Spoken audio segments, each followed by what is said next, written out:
giye kukijyanye urumva n'agacupa ndagura icyo ndacemeye ciyaza uko ndagura man none ngese n'ukuntu nzi ibintu byinshi bigiye bitandukanye oya wozi ibintu rwose ngewe nzi buri muntu uzi kugura agacupa jewe ibindi abasi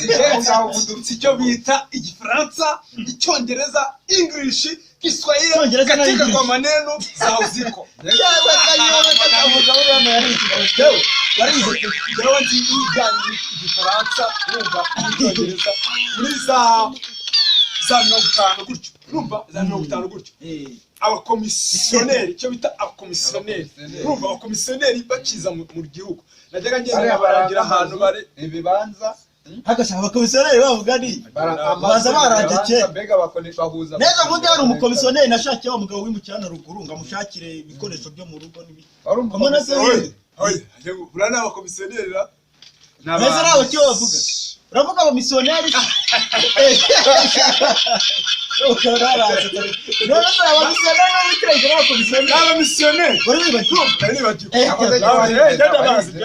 abamisiyoneri bite ujya kinagendaga mbabwira igifaransa bari kugenda bajya muri biriya bintu byo kureba amanombe nkahita babwira ngo je connais le français tu habites tu habites c'est ni igifaransa tu habites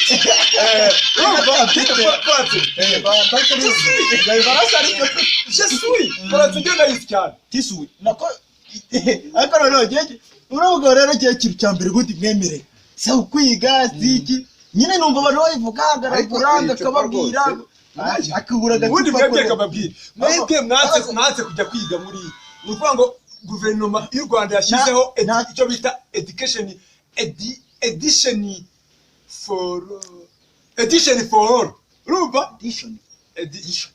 cyangwa se education for all uburezi kuri bose ariko jya wunganirwa n'abantu muri kumwe uri muri babwira ibyo wize aho se ko mbona ko agacupa kakiranye nta kandi agacupa akoze aho uri imfura rwose yewe icyo bita akana kashizamo icyo bita hereza rwose akankasome ubundi education for all ariko gahunda ya leta ni nziza kubera yuko yaciye uburara mu bana ubwo usanga buri muntu wese yarize ari intellectuel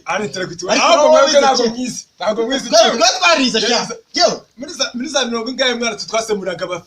abafaransa abadage ababiligi urumva wewe wize igifaransa abantu bahambere genda ndabemera bize igifaransa ariko se reka nkubaza ikibazo igihingwa bita watermelon waba ukizira watermelon mbarutse ko dufite amafaranga cyane muri ino minsi ngira ngo tuzagikora umushinga watermelon ngenda yisi cyane watermelon muri za 30 nini muri za 30 asa wose wari uri n'umunani gutyo nese undi ufite imyaka inga buretse muri za 58 muri za 58 ku ngoma ya Musinga muri za 58 numva watermelon tuburyo ki twajyaga tuzifata tukazikata neza urumva tukata duto tukazifata tukazitogosa bariza kuzitogosa ugahita ushyiramo icyo bita ibishyimbo buretse gato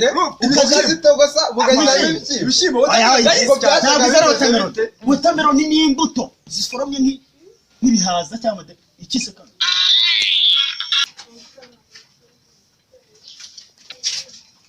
mwarimu nawe ariko aratugura reba nk'iki kibazo baduhaye cyamunaniye uburiya papa niwe uri bukibasha utarize asesa amafaranga mu mayoga gusa reka njye kukimuha ariko none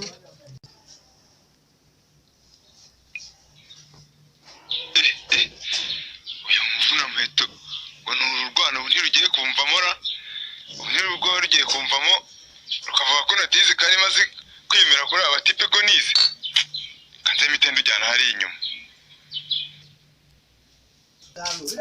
ibintu biraho nyine biba bisa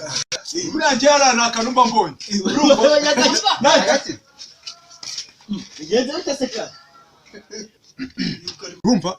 uramuku agiye ikintu uvuga kijanye n'icyongereza cy'igifaransa amuha akabadwaye maze kwiyemera ko bari abantu ko ntize warwa nawe kandi akunda kugira umwaka nyine baduhaye ko batubwiye ababyari bo bayikora nimba bayibahaye nta kibazo yibasangiza ariko tumve ko bayivuga ariko nta kintu ngiye utatwiyumbaza ko nari nkaze kuri ndagira ngo ngende neke impano ibyo bibabwira uwo muhungu kuko icyagiye bura none numvise ibyo bavuga ntago ibyo uriya mugabo sinzi ibyo ari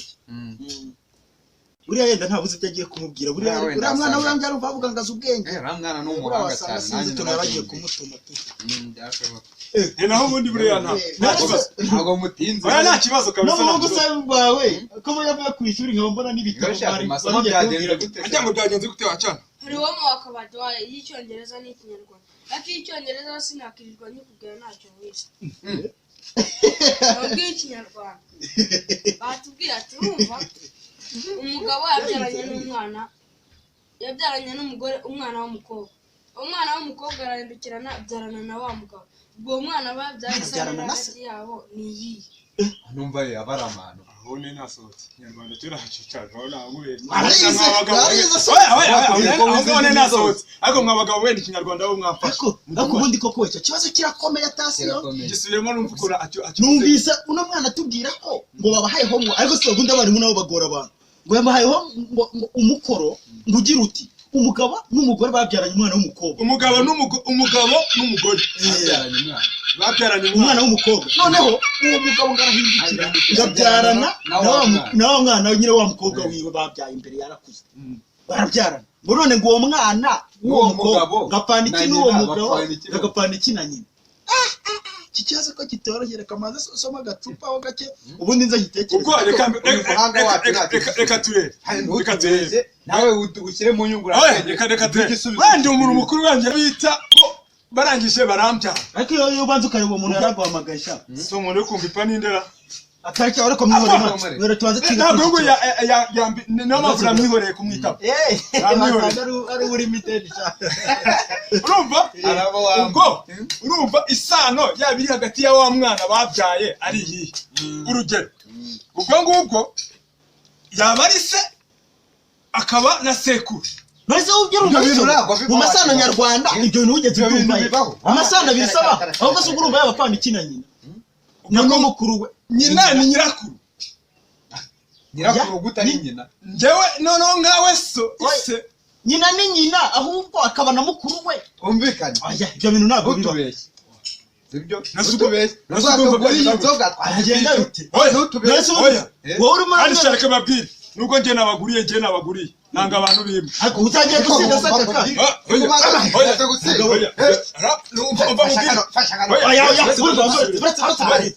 kiri kibazo cyumvikana nimurekora nagiye mbabwira nukuri kw'Imana mwipfubusa yenda cyangwa wasanga agacupa kwa nyina ugomba gukomera ku muco jewe narindimo ntekereza cyane kuri aya masano ubundi ntabaho ni amahano rwose